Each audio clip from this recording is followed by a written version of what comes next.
If your blood runs orange and blue, this is the pod for you. You're listening to Orange and Blue Bloods, hosted by EJ Stewart and Tommy Beer. Let's get to it, New York. Eastern Conference. So let's talk about All-Star Weekend. Julius Randle is headed to Utah. He was named among the Eastern Conference reserves for the game, but he will not be alongside his point guard for now. Jalen Brunson, who's having a career year for the Knicks, did not make the All-Star game. He was not named among the Eastern Conference reserves. Randle will be joined by Tyrese Halliburton, Bam Adebayo, Joel Embiid, Jaylen Brown, DeMar DeRozan, and Jrue Holiday. So no Brunson in the East. The West reserves, of course, were announced as well. Ja Morant, Shai Gilgeous-Alexander, Domantas Sabonis, Lauri Markkanen, Jaren Jackson Jr., Damian Lillard, and Paul George were named the West reserves. Let's start with Jalen Brunson. I will say this. I was very proud of the NBA contingent who seemed to kind of almost unanimously look at him as the worst Eastern Conference snub. I did not expect that. I expected to hear a lot of James Harden beef, which you are still hearing. Yes. I expected to hear other players mentioned, but right at the top, Charles Barkley on TNT, when they announced it, said, man, Jalen Brunson not making this. I don't know how that didn't happen. And I go on Twitter, and I'm seeing other smart people who I respect in terms of talking about this game, seeing that Jalen Brunson omission and saying, what happened there? How did he not make it? And I said on the last show, I thought that he would make it. I knew it was going to be a tough task because of just how good the guards are in the East.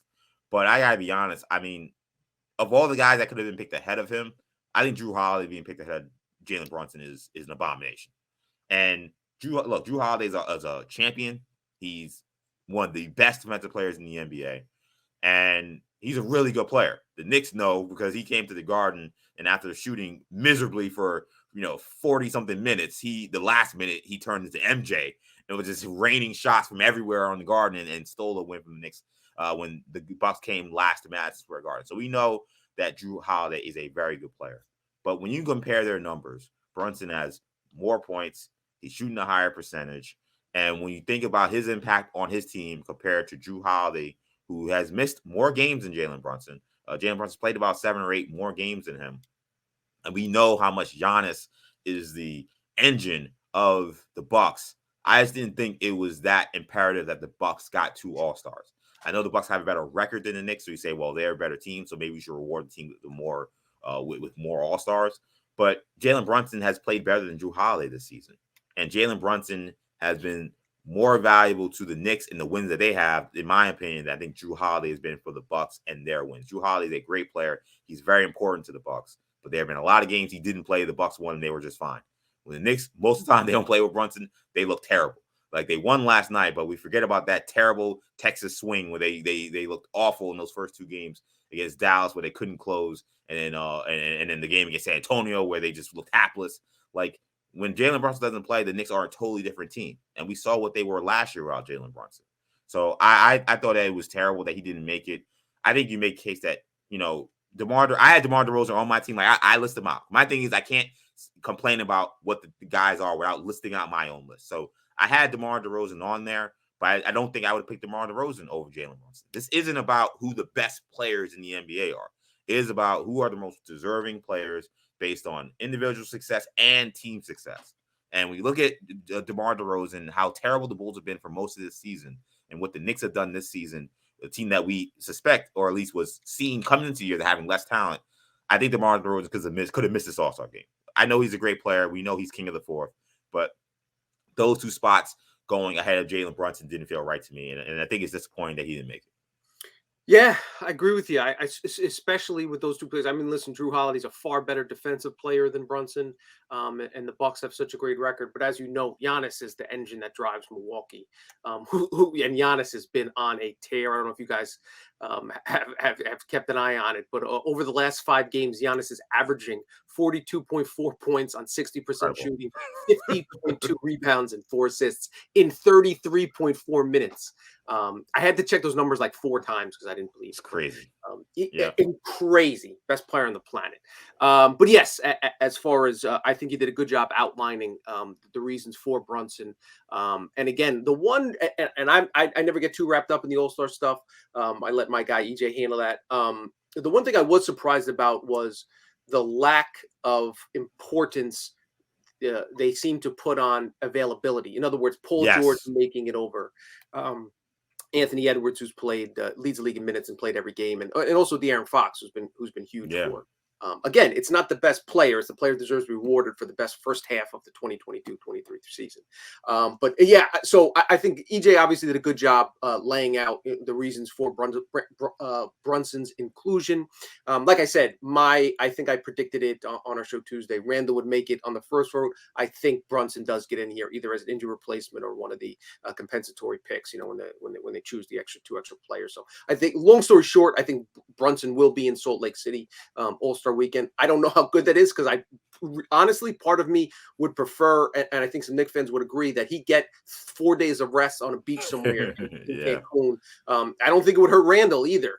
But again, those guys have played a ton of minutes. Brunson, the charges he takes and the pounding he takes, I wouldn't mind seeing him getting a few days off. But the NBA does do a good job of days off before the break, and then they don't play again to that Thursday. So Brunson, and it's not like the All-Star game is taxing in any way, but just the travel, etc.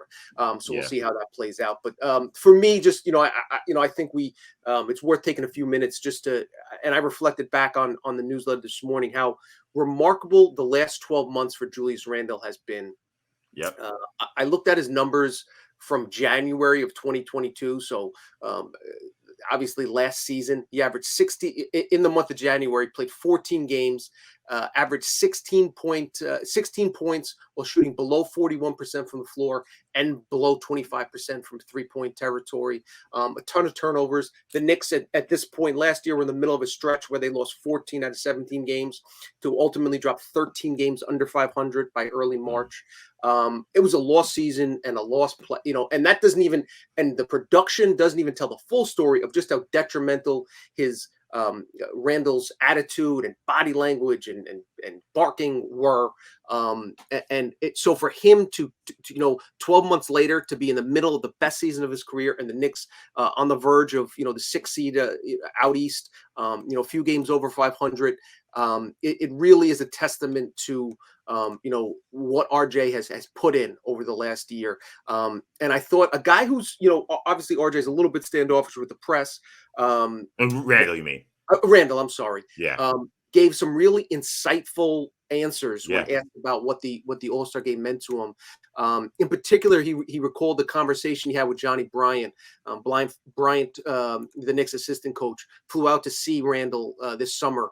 Randle first acknowledged that he didn't touch a ball for 6 weeks, almost 2 months from the season ended. That's very uncommon for star players in the NBA, for any player, really. Some guys, take a few weeks off to let their body heal. Randle acknowledged the mental aspect, the grind was just too much. He needed to step away and did just that. And he didn't talk about what personal stuff kind of was going on. I think we all assumed something was going on in his personal life. Didn't get into that so much. But what he did say about that conversation Johnny Bryant had with him was very interesting. And I'll quote here. Johnny came to me in the beginning of the summer. And I just had, here we go. And we had an honest conversation. It helped me put my ego and pride to the side and adjust my game and look in the mirror and do what was best for the team, Randle explained. Bryant asked about the year before and said, if something along the lines of, quote, if you were your teammates and saw you acting the way you did, sometimes with body language, showing frustration, would you want to be your teammate? I said no. So I had to look myself in the mirror and take accountability and get better and learn from it. It's hard to admit when we do things wrong. It's hard to look in that mirror sometimes. So I want to give credit to Randle for doing just that. Does he still show frustration and does it boil over teammates? Yes. Did he do it at the end of the third quarter when when he had that turnover with McBride, when he's waving him away and then Strus comes down and hit the three? Yes. Is that still very frustrating? Absolutely. He's not a perfect player, as we said a million times, but he's a deserving All-Star. And there's some credit for a remarkable bounce back. Like I said, can't remember a player or athlete in recent New York sports history that has had the ups and downs that we've seen from Randle. But he's still standing, still comes to play every night, hasn't, and he deserves credit. Yeah, absolutely. And I'm glad you mentioned the quotes from Johnny Bryant, because obviously, or Julius Randle about Johnny Bryant, because number one, like you said, Julius deserves a ton of credit because we know he's a prideful guy. So I don't think it's easy for him to take criticism from, people close within the Knicks organization or anybody really about how he was playing. But he was an absolute detriment to the Knicks last season with his play, his body language, his attitude as a leader. It was all just awful. So credit to him for taking that criticism and applying it effectively. I also got to say, when I heard those comments, it really, a light bulb kind of went off in my head about the Knicks' future with their coaching situation, because I thought it was very interesting to me that Julius Randle was asked a question point blank about just like what changed for you this season. And it was not anything to do with Tom Thibodeau. And we always talk about the relationship between Randle and Tom Thibodeau, and Thibodeau always trusting him, and that those guys are connected to the hip. But the idea that it wasn't Thibodeau who sat him down and said, hey, you were a nightmare last season. You cannot play that way in order for us to win. It was an assistant coach. You would think assistant coach Johnny Bryan, who is a kind of a rising star amongst the assistant coaching rankings. He's had NBA head coaching interviews in the past few years. Assistant coach, though, who has more to lose to stepping to the star player. It wasn't like Randle called him and said, yo, come to the crib. He's like, I'm going to your crib. And he said, hey, we need to sit down and talk about what happened last season. It was him to say, this is why you can't act the way you acted and play the way you played last year in order for us to succeed. And Randle, to see that, I saw that and said, wow, the Knicks head coach for the future is in the building and on the bench is just not the guy who's actually standing on the sidelines, drinking the Diet Coke, yelling at the players. It's a guy that's sitting on the bench, usually with a mask on, who's running up and whispering something to Tibbs' ear that Tibbs is probably ignoring and then moving forward. And it's Johnny Bryan.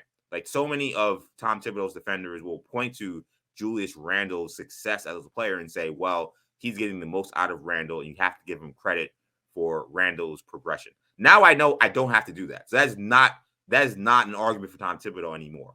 There's not an argument for Tom Thibodeau that Julius Randle's success this year is because of Tom Thibodeau's trust in him, Tom Thibodeau getting the best out of him. Tom Thibodeau didn't do a damn thing about what Julius Randle and how he was acting last year.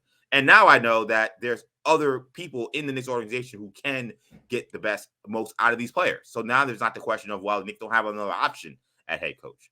I thought that this was Johnny Bryan's stock going way up in my head regarding his future with the New York Knicks. And Thibodeau's stock, which for me was already, bottom line, basically, just cratering. Because I'm like, wow, the one thing that we can attach to Tom Thibodeau for credit, I can't even do that anymore. It was Johnny Bryan who got Julius Randle to get back to his all-star way. So shout out to Julius Randle, and a major shout out to Johnny Bryan for having that honest conversation with Julius Randle, letting him know. Because it felt like there are a lot of people who enabled Julius's behavior last year. And was glad that there was somebody, an adult in that coaching staff, in that front office, that was able to say, this cannot continue, and this is why. Yeah, Randle did praise, he praised the coaching staff and Tibbs and said, the Tibbs trust in him was important, et cetera. So it wasn't like he threw Tibbs under the bus, but right. I did find that revelation very, very interesting. We'll see if it can continue. Like, he still needs to do a better job with it. Some, just a personality thing. That I probably tend to lend a little more credence to in terms of the success and or failure of a team. I remember, I think it was True Hoop that did a story, maybe like it was over 10, 15 years ago, but it tracked how many times Steve Nash high-fived his teammates. And it was just the kind of the thrust, the thesis was, yes, he scores a lot of points and has a lot of assists, but his constant motivation and, guys that say, my bad. We'll see Grimes do that on occasion.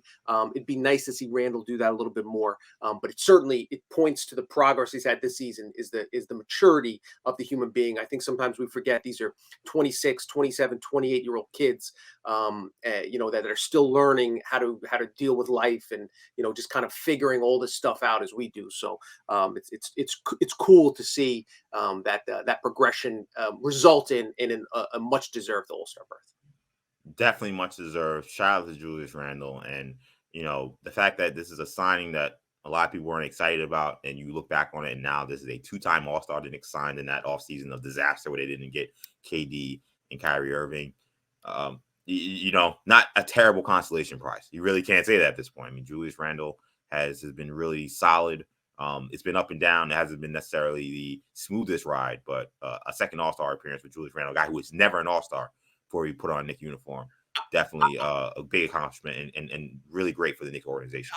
I'd have to look at the numbers, but in terms of total points and assists and rebounds, he probably has more than Kyrie and KD combined, or KD and Kawhi Leonard combined since the day they said. Obviously, the goal was to get KD and whoever else he wanted to bring in that summer 2019. The consolation prize was Julius Randle, just because, oh shit, we got this money, we got to spend it somehow. We got to get rid of it. Here they are. Yeah, exactly. So here we are, Julius Randle going to his second All-Star game. He will be not alongside his teammate Jalen Brunson for now. Let's see if not yet. Will. Yes, not yet. But he will be with maybe Kevin Durant. Let's see if Kevin Durant actually plays. Right. And supposedly Kyrie Irving, Kyrie Irving was named an All-Star starter last week, but now